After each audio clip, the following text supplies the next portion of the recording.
Оперативна інформація станом на 12:00 9 березня щодо російського вторгнення.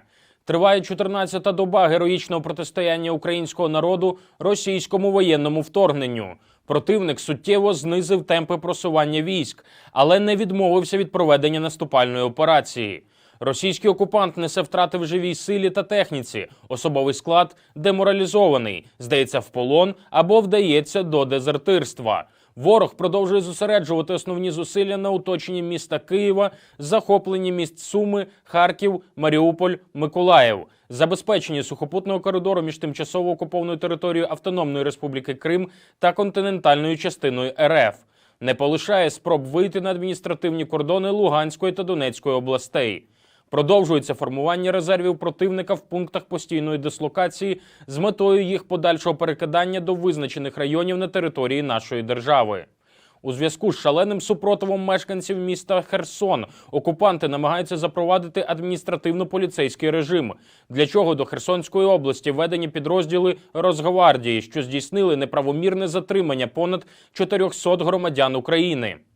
На Волинському напрямку противник наступальних дій не проводить, проте зберігається висока ймовірність здійснення диверсій на військових об'єктах та об'єктах цивільної інфраструктури у Рівненській та Львівській областях диверсійно-розвідувальними групами окупантів. На Поліському напрямку противник діє силами окремих підрозділів зі складу 29-ї, 35-ї, 36-ї загальновійськових армій Тихоокеанського флоту та повітряно-десантних військ РФ. Після невдало проведеного наступу значна кількість підрозділів ударного групування окупантів зазнала втрат та спішно виводиться в райони відновлення. Бойова техніка зазвичай противником не евакуюється. Згідно з наявною інформацією, ворог проводить перегрупування з метою підготовки до чергової спроби взяти Київ. Після невдалого наступу у напрямку на населений пункт Фастів противник здійснює спроби відновлення наступальних дій на зазначеному напрямку. На Сіверському напрямку противник силами окремих підрозділів зі складу 2-ї, 41-ї загальновійськової армії та 90-ї танкової дивізії Центрального воєнного округу намагається відновити наступ. Силами до однієї батальйонно-тактичної групи ворог здійснив переправу через річку Трубіж, блокував автотрасу Є-95 в районі населеного пункту Залісся, зазнав втрат на підступах до міста Чернігова та на інших напрямках. З метою відновлення боєздатності угрупування на території України переміщено батальйонно-тактичну групу зі складу 55-ї окремої мотострілецької бригади 41-ї загальновійськової армії Центрального воєнного округу зі складу оперативного резерву. На Слобожанському напрямку противник силами окремих підрозділів 1-ї танкової армії до 11 батальйонно-тактичних груп, 20-ї загальновійськової армії до 8, 6-ї загальновійськової армії до 3 БТГР Західного воєнного округу, 14-го армійського корпусу Північного флоту до батальйонно-тактичної групи намагається утримати рубіж від населеного пункту Сєвєродонецьк до міста Суми.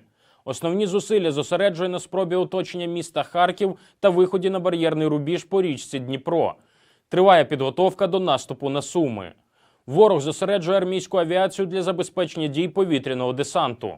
На Донецькому напрямку окупанти силами 1-го, 2-го армійських корпусів та окремими підрозділами зі складу 150-ї мотострілецької дивізії 8-ї загальновійськової армії до 7 батальйонно-тактичних груп намагаються продовжити наступальні дії на раніше обраних напрямках з метою виходу на адміністративні кордони Донецької та Луганської областей.